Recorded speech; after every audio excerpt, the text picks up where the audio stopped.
सुर भंग न करो, एक सुर में ताली बजाओ और एक लय में पांव चलना चाहिए। कहीं ऐसा नहीं एक का पांव लय में चल रहा है दूसरे का पांव बिना लय में नहीं, जैसा आगे वाली चले उसका अनुसरण हजारों को करना पड़ता है। और गोल घेरे में लाल कपड़े वाली कह रही है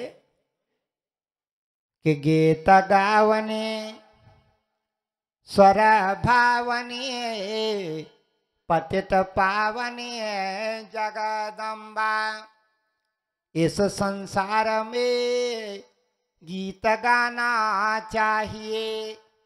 क्यों गाते हैं गीत? हमारी बहनों ने कर्जा देना है किसी का जो गीत गाएगी? किसी से पैसा लिया हुआ है? पैसा लिया किसी से कि पैसा लेके नाचेगी ठुमक ठल्ला ठुमक ठल्ला ठुमक ठल्ला? ना, किसी का कर्जा नहीं देना है। गीत इसलिए गाना है कि हमारे अंदर का आनंद, हमारे अंदर की माता की बोलबाणी वो निखरनी चाहिए हमारे मुखार बिंद से। आत्म शक्ति वाणी के रूप में हमारी बहनों के मुखार बिंद से गीत के रूप में बाहर बहनी चाहिए। जब तक नहीं बहेगी अंदर खुजली होती रहेगी, खुजली। इसलिए अंदर के खजानों को बाहर खोलते, उनका मुंह खोल दो। पहला मुंह है वाणी। पहला मुंह क्या है? वाणी। इसीलिए देवी भागवत में लिखा है कि कथा में आओ तो गीत गाओ बिटिया, चुप मत बैठो। चुप बैठने से हमारी शक्तियां छिप जाती हैं, लुप्त हो जाती हैं, उनके अंदर की जो तरंग है वो कम हो जाती है। इसलिए माँ कहती है कि मेरी पूजा है, मेरी पूजा लगानी है। माँ कहती है कि अरे अगर मेरी पूजा लगाना चाहते हो, अरे बहनों, तो गीत गावने, गीत गाते गाते कथा में विराजमान भवाए। गीत गाना, नृत्य लगाना। और नृत्य क्यों लगाना है? नृत्य इसलिए लगाना है बहना कि नृत्य अंदर तम की शक्तियों को खोलने का एक बहुत बड़ा माध्यम है। बिना नाच के भगवती नहीं जागती, बिना नाच के दुर्गा माता नहीं जागती, बिना नाच के राधा रुक्मणी सोई पड़ी रहती है, गंगा जमुना घाघरा। इसलिए नृत्य करने में कतई शर्म नहीं करना चाहिए। माँ की बेटी है, माँ का काम करो, किसी का सुनने की जरूरत नहीं है। माँ का अंश हो, माँ का खून हो। माँ ने इतना सुंदर स्त्री रत्न बना के धरती पे भेजा है, रोने के लिए, दुख उठाने के लिए नहीं। माँ ने अपनी बच्ची को इस संसार में खेलने भेजा है, खेलने। क्या भेजा है? खेलने। इसीलिए गुरुजी कहते हैं कि गीत गावने स्वर भावने पतित पावने जगदम्बा। उस गंधमादन पर्वत पे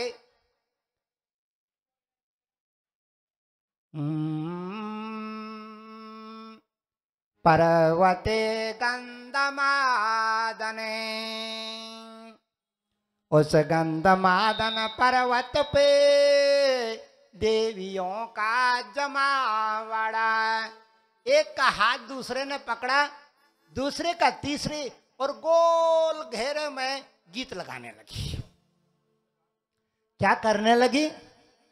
गीत लगाने लगी। आसमान में पूर्णमासी का चांद। कौन सी पूर्णमासी? चैत की।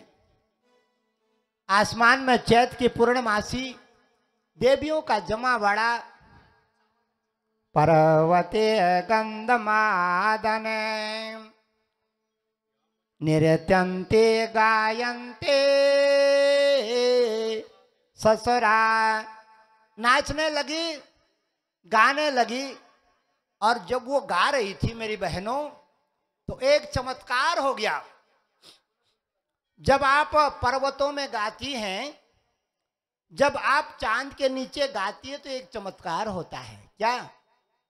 आपके गीतों में बुलाने की शक्ति जागृत हो जाती है। जो आसमान में देवता उड़ते रहते हैं, वो भी सुनने लगते हैं। जब वो गीत गा रहे थे, तो उनके गीतों के साथ में धरती माता नाचने लगे। उनके गीतों के साथ में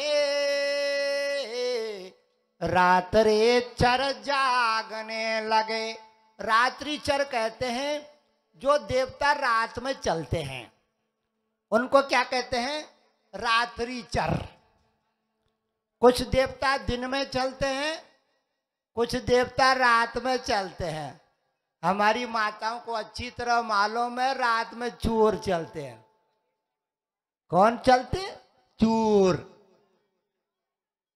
देखा किसी का लट्टा पट्टा बाहर रखा हुआ है, उठाया और सटा सीताराम। अगले दिन तो मेरी बहनों, रात्रि में वो देवियां गीत गा रही हैं। और आज भी पहाड़ों पे हमारी बहनें गीत गाती हैं।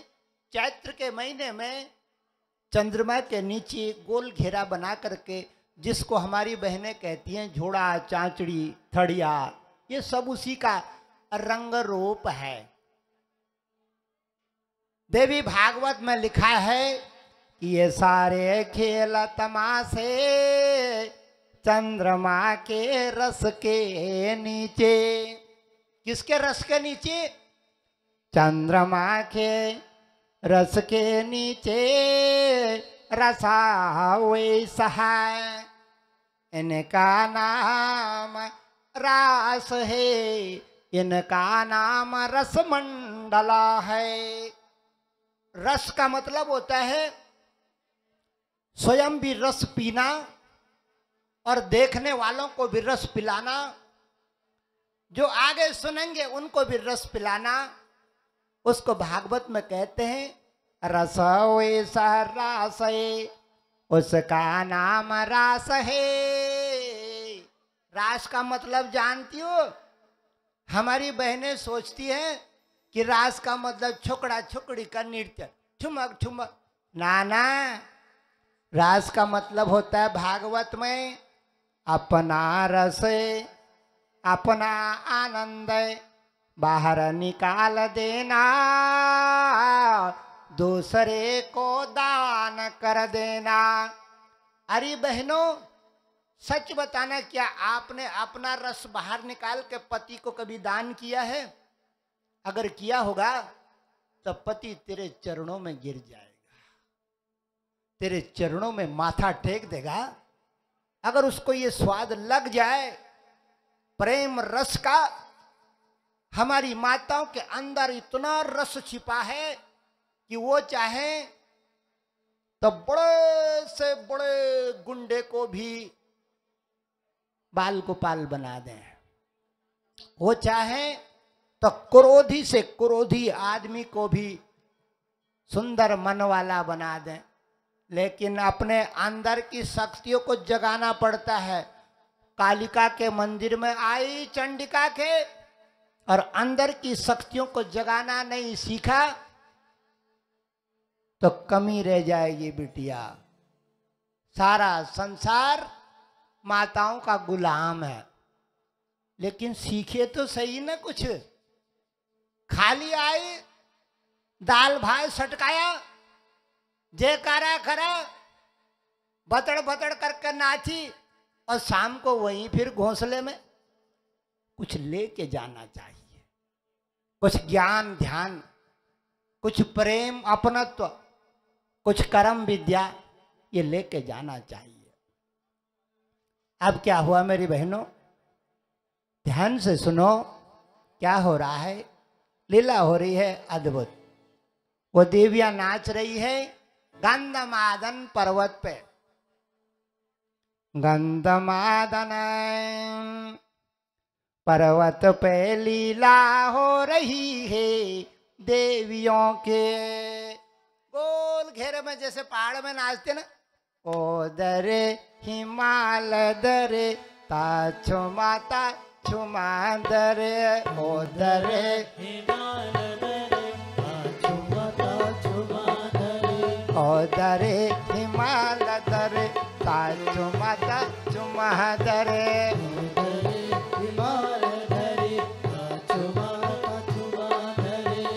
दरे हिमाल दरे ताछो माता छुमा दरे, दरे हिमाल दरे ताछो माता छुमा दरे। रंग बेरंगे स्वर्ग पर, रंग बेरंगे स्वर्ग पर, पर रंग बेरंगे स्वर्ग पर, रंग बेरंगे स्वर्ग पर,